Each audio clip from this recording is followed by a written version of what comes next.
dialing a friend is embarrassing, but there is a whole new form of public humiliation thanks to a new Instagram feature. Yeah, many say that it's just too easy to accidentally hit that repost button when you don't mean to. Fox News' Arthur Sheehan shares this story.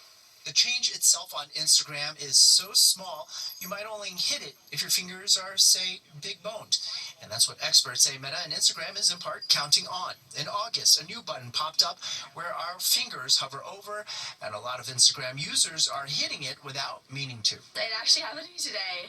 I accidentally reposted something from like 2018. It was really embarrassing. And did you mean to repost it, or do you? No, it was an accident. The layout change mimics TikTok's design and aims to increase engagement on Instagram by giving extra focus to Reels and DMs. They want people to be able to forward content to another individual.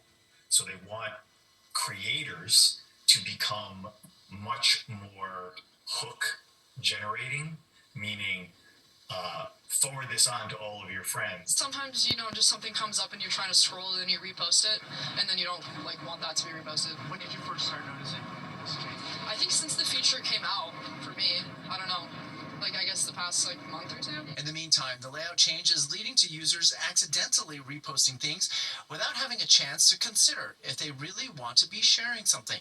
Think about all the content you scroll through while doom scrolling at night. Well, experts say Meta, Instagram are fine with all of that extra activity because it's activity on their platform. Our expert says all of this is happening because TikTok is beating Instagram decisively when it comes to advertising and marketing. And for that reason, he says even though a lot of Instagram users are saying they don't like this change, it's not going back. They don't care. There's so many people on these platforms. It's all about advertising dollars. So I'm certain that the change just has to do with nudging creators to create more reels, to create content that's more targeted to forward to friends. Not necessarily a business decision we'd like to repost, but unlike AI, this change is real. In the Village, Arthur Sheehan, Fox 5 News. Yeah. I think Instagram does it on purpose. Of course they do. How do you know that repost even does? I've never even seen if they didn't reposted want you to hit content. it, that button wouldn't be right where they know you're going to hit it by accident. They just want to start drama out there. They do. Too much drama to begin with, right? So just add to the drama, I suppose. Throw it on the pot. Yeah, exactly. Well, the drama from weather is cold, right? It is cold outside. It's going to be cold into tomorrow. And really, it's going to be cold for the foreseeable future. It might get up to average on Wednesday, but that's about as close as we'll get. We still have some clouds overhead now. After 38, the high 24, the low. That's our current temperature. You should see we should be up around 46 and 36. So we're not there. And like I said, briefly, maybe Wednesday we'll get low to middle 40s, and then that's going to be about it. 65 and 10 in the records. That 10 back 1882. Sunrise 708 down 428. We'll see more sun tomorrow morning than we will in the afternoon. Again, clouds overhead 24. Wind light out of the north where it's calm. Humidity is dry. And the pressure strong, steady at 30.00. But look at the temperatures. They're down to 10 already at Scranton and Monticello at 13. Poughkeepsie 20s to Connecticut. Low 20s at that, really. 23 in the Hamptons. And the city, again, 20s heading down towards Trenton. And these numbers definitely colder than last night. 15 to over 20, 23 degrees colder as the wind has been coming pretty much out of the north most of the day. It was gusty earlier. Now we've calmed things down a little bit, just about a 5 to 10 mile per hour north wind.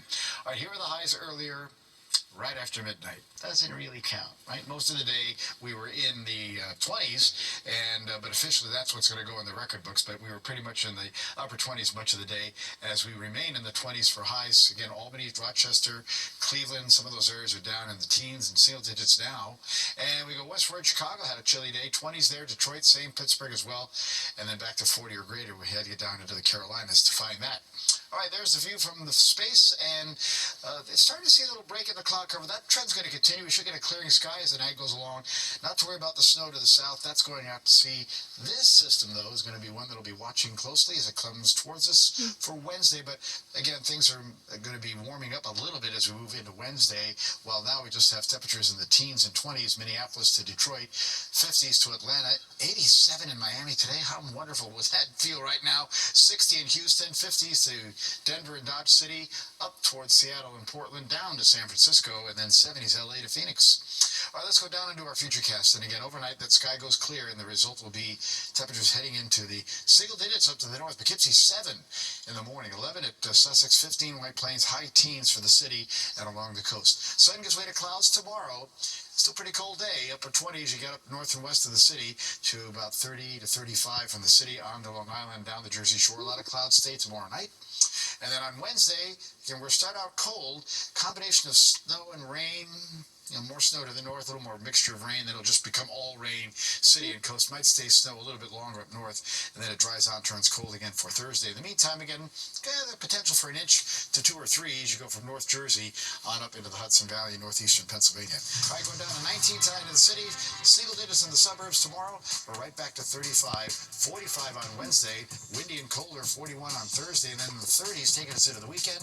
Snow and could be a couple of inches Sunday morning. More than 10 o'clock news. We come right back.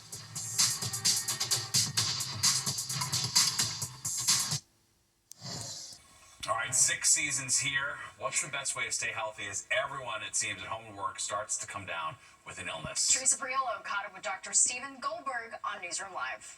Let's talk through some of the ways that you know that you have the flu versus everything else. I mean, I'm a mom of 3 young kids, and I feel like it's always, spin the wheel. Is it RSV, COVID, flu, or just your everyday virus? It seems like you never really quite tell because they're all starting to mimic each other. You're absolutely right. It can be hard. So if you can go to a clinician's office, oftentimes they'll have tests there that they can answer the question very easily. Is it flu A? Is it flu B? Is it RSV? Is it COVID? Answer it very quickly and help set you up for the right treatment.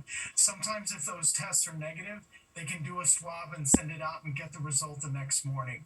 So getting that information is really important for a couple reasons. One is there is treatment for flu that's appropriate for many people.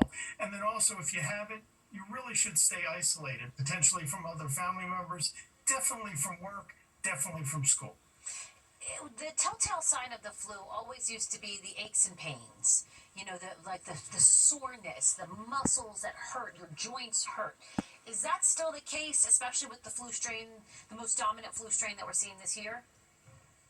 Yeah, absolutely. And aren't those symptoms awful? Yeah. But I would say the one clear symptom is the high fever. That really is a differentiator of flu versus other types of viral illnesses at this time of year. Okay, so my understanding is that, you have flu A, flu B, and that this year the dominant strain, or the worst of them, is the A. Bingo, you're absolutely right. And the name of the flu that is dominating this year is something called subclade K. So you'll be hearing that term a little bit. But here's the important thing. The folks that prepare the flu vaccine do the best job they can. During the summer, they see what's circulating, pick the 3 worst ones, and that's how they build the flu vaccine. Then they get into the season, and what happens is there's changes in the flu bug. They kind of block the key that can protect us from them. And so that's what's happened a little bit this year. Now, that said, getting the flu vaccine is really, really helpful, even with the emergence of a rare bug. And it helps energize your system. It gets your antibodies fired up. It gets your memory cells fired up and helps protect you from the most serious things that can happen with flu, such as hospitalization or even losing your life. Yeah, gotta load up on the vitamins. No, for sure. Yep. That's right. It's tough this time of year. All right, there's more of the 10 o'clock news straight ahead. We'll be right back.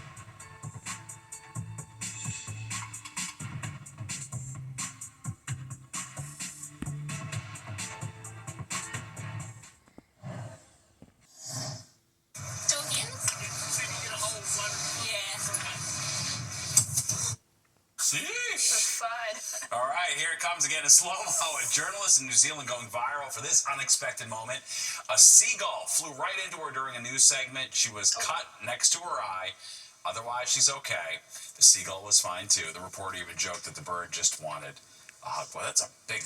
I know. Make contact there, though. That is pretty scary. That's going to be so windy out there. Thing to happen, yeah. We got blown off course. Wild. All right, Nick, we've got some big-time cold in the area tonight. We sure do. Look at these numbers. Going down to 19 in the city, mid-teens, high teens on the island, but north and west, the jackpot here, going down to 7 in North Jersey there by Sussex, 4 up there in the Hudson Valley by Poughkeepsie, and 0 in Sullivan County. Tomorrow it's low to middle 30s. It's about the best we're going to do. Sun will give way to clouds, and then a little snow, rain to rain situation on Wednesday. Steve and Natasha. All right, Nick, thank you, and don't go anywhere. Good night, New York, with Crystal Young, and Ryan Christopher is next, and you do not want to miss it. Okay, that does it for us tonight. If you missed any part of the 10 o'clock news, you can always catch an encore on our free streaming app, Fox Local. Or you can stream our newscasts anytime. Have a great night. We'll see you tomorrow.